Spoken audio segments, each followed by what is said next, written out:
Bismillahirrahmanirrahim. Assalamualaikum warahmatullahi wabarakatuh. Alhamdulillah, salatu wassalamu ala rasulillah wa ala alihi wa ashabihi wa man tabi'ahum bisanin ayyumiddin amma ba'd.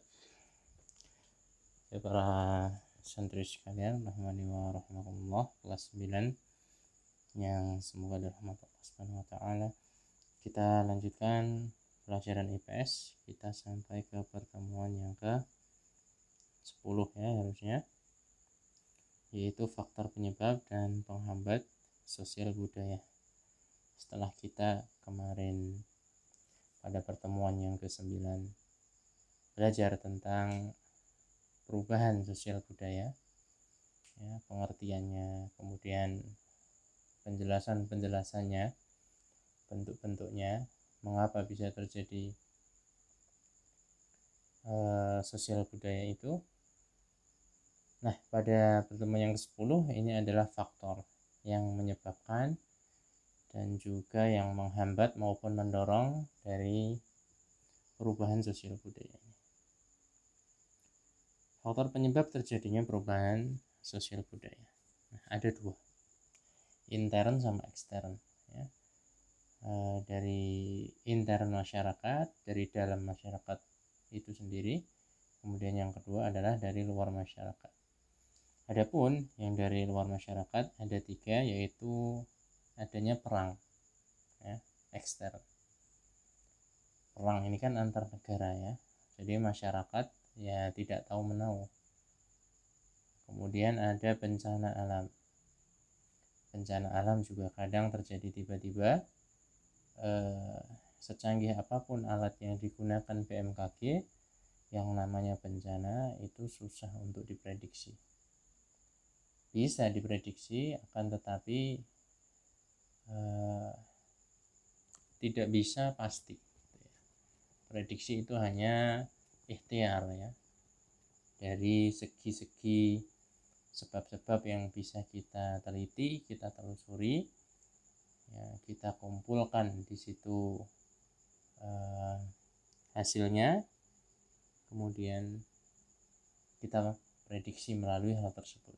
Itu bagian dari ikhtiar. Kemudian adanya pengaruh budaya lain. Ya, tentu saja budaya lain ya. Budaya di luar Indonesia beberapa mempengaruhi kebudayaan kita. Nanti ada yang namanya asimilasi, aklimatasi, akulturasi, itu ada itu.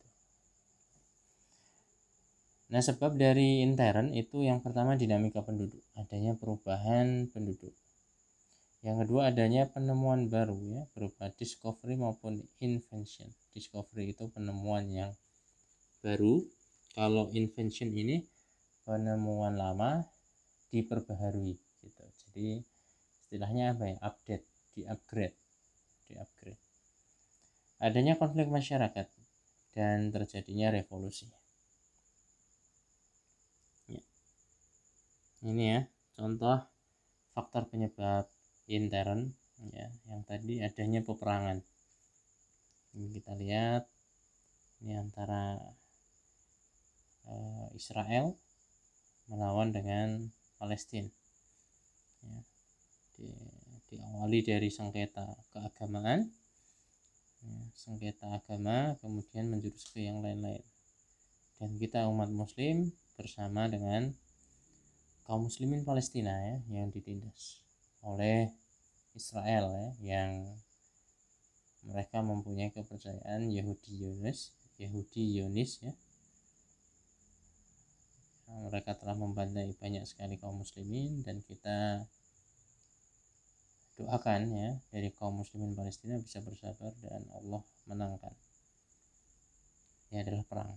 Kemudian ini adalah bencana alam.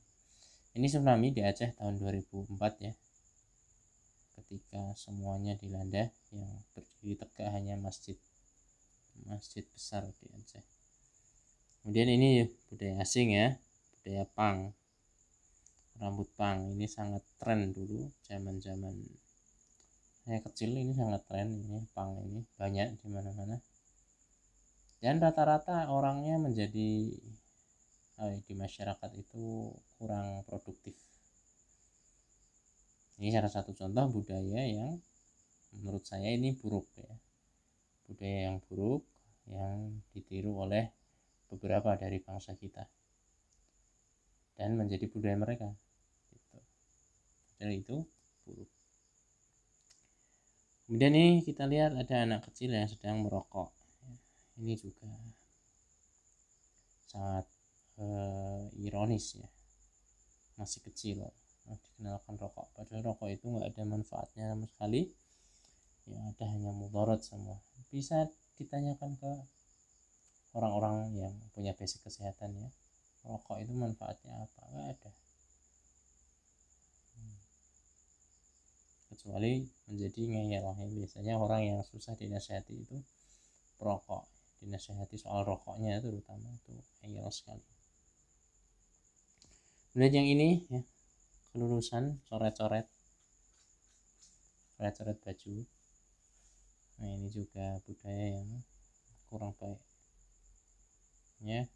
Kalau namanya lulus ya bersyukur gitu ya, bentuk syukurnya ya gunakan apa yang sudah diberikan kepada kita ini untuk hal yang bermanfaat ya. Ada beberapa teman kita dulu lulus sudah coret-coret, sebagian yang lain bagi-bagi nasi bungkus, nah sebagian yang lain di masjid pengajian ya, banyak hal ya yang mengisi kelulusan, dan saya mendukung yang positif.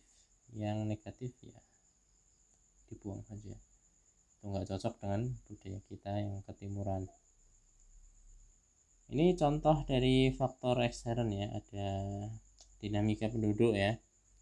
Nah, penduduk kota yang lebih banyak orangnya menjadikan macet jalanan, hatta sampai ambulans pun harus antri. Kemudian ini adalah budaya diskusi ya, budaya diskusi apa namanya, discovery, saling mencari tahu gitu. Mereka diskusi, kemudian mereka kemukakan apa yang mereka ketahui, sharing informasi. Itu salah satu metode belajar yang menurut saya sangat bagus. Mereka nggak berkompetisi tapi saling berbagi ya. Sekolah itu kalian ya, di asrama, di pondok, kalau semuanya tentang kompetisi nanti bikin pusing ya. Jadi enjoy saja, dinikmati terus. Kompetisi itu bagus untuk memacu semangat ya, motivasi, tapi jangan semua dijadikan kompetisi. Ada hal-hal yang nggak perlu kompetisi, kita kolaborasi, saling sharing, berbagi itu sudah bisa, bahkan lebih baik daripada kompetisi. Kompetisi itu memberikan tekanan pada psikologis otak ya, jadi menjadi lebih beban lah ya. Dan ini adalah tawuran ya, adanya konflik masyarakat. Nah, faktor pendorong sosial budaya yang pertama adalah toleransi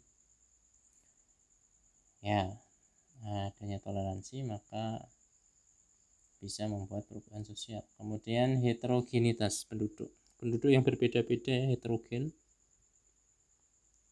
itu juga mengakibatkan adanya perubahan sosial budaya ya.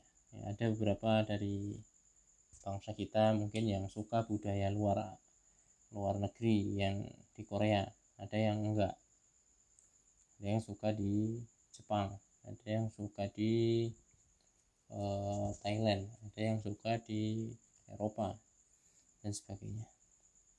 Sikap menghargai hasil karya orang lain ya, tentu saja ketika orang lain punya karya maka kita apresiasi. Saran dan kritik itu selalu boleh, namun yang membangun dengan bahasa yang positif dan inspiratif ya, bukan bahasa yang menjatuhkan. Nah, ini menghargai hasil karya orang lain ini sangat baik sekali ya. Bukan hanya karya tapi pekerjaan orang lain juga. Ketika orang lain itu sudah bekerja dengan sekuat tenaga, dengan maksimal, maka kita hargai itu walaupun hasilnya barangkali tidak sesuai harapan gitu. Adanya kontak dengan kebudayaan lain ya jelas, maka bikin bisa saling mempengaruhi ya. Sistem pendidikan yang maju ya jelas. Sistem pendidikan yang maju itu lebih membuka cakrawala ya. Ilmu pengetahuan gampang dicari, dibaca, dipahami, sehingga budaya-budaya ya, saya harap budaya-budaya positif itu bisa menimpa kita itu ya.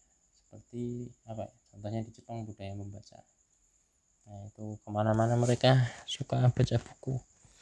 Dari Saudi ya, baca Quran dan yang sebagainya. Sistem terbuka masyarakat dalam arti itu entah ini organisasi, kelompok sosial atau lembaga pemerintah, mereka harus transparan ke masyarakat soal keuangan atau soal kegiatan, program dan yang lain. Menyadari nilai perubahan lebih baik dan meningkatkan kualitas ya. Jadi sadar diri kalau hidup ini harus ada nilainya, sehingga harus berubah menjadi lebih baik, lebih berkualitas. Ini sadar ya, kita sadar kayak gini nggak? Kalau sadar ya kita mulai rencanakan untuk perubahan. Kalau kita katakan itu dulu semboyan kami pas SMA ya, saya sama teman-teman itu adalah change to change ya, change to change, kesempatan untuk berubah, mengambil kesempatan untuk berubah, tidak puas terhadap bidang tertentu ya, karena tidak puas maka mencari-cari bidang yang lain atau terkait bidang tersebut ke lain tempat. Orientasi ke masa depan ya juga, pandangannya ke depan, tidak ke belakang terus. Sedangkan faktor penghambat perubahan sosial budaya, yang pertama ada perbedaan ideologis ya. Ideologis satu antara lain beda, maka budaya yang mau diambil sudah pasti berbeda.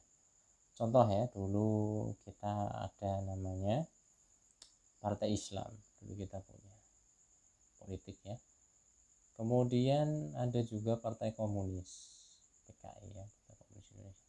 Karena ideologinya bertentangan, maka keduanya nggak bisa saling akur. Ya, komunis itu dalam arti dulu itu ya cenderung ke ateisme ya, sedangkan Islam itu monoteisme ya, mempunyai Tuhan yang satu, monoteisme itu Islam, Allah Subhanahu wa taala. Sedangkan PKI itu ateisme, meniadakan peran Tuhan di dalam kehidupan. Walau secara Islam kan ini kufur ini ya. Kufur ini sudah keluar dari Islam ya, karena perbedaan ini menjadikan konflik ya, dan memang harus diperangi ya ideologi yang seperti itu. Dalam arti perang itu maksudnya kita melawan dengan pemikiran kita nggak seperti itu gitu ya. Nah, adapun untuk turun ke jalan dalam arti kontak fisik yaitu urusan yang punya wewenang. Kurangnya hubungan sosial antar masyarakat ya, masyarakat yang tidak akur maka jadi penghambat ya, mereka ya pokoknya dewi masing-masing. Terlambatnya perkembangan iptek ini juga ya, masyarakat yang ipteknya itu belum sampai di sana, maka ya otomatis kebudayaan orang lain dia nggak paham. Sikap masyarakat yang masih tradisional ya, sebagian sikap masyarakat kita tuh tradisional, nggak mau berubah. Banyak sekali ini contohnya ya. Kalau di suku-suku Indonesia itu wah masya Allah, suku Baduy listrik aja nggak mau mereka, pakainya genset, itu pun hanya seminggu sekali kalau nggak salah. Ada juga beberapa tempat yang di sana masih tradisional, ada misalnya amalan-amalan ya yang itu kejawen atau apa, itu kan tradisional sebenarnya ya. Pada intinya namanya budaya itu tergantung isinya ya. Kalau isinya baik ya itu baik, kalau buruk ya buruk.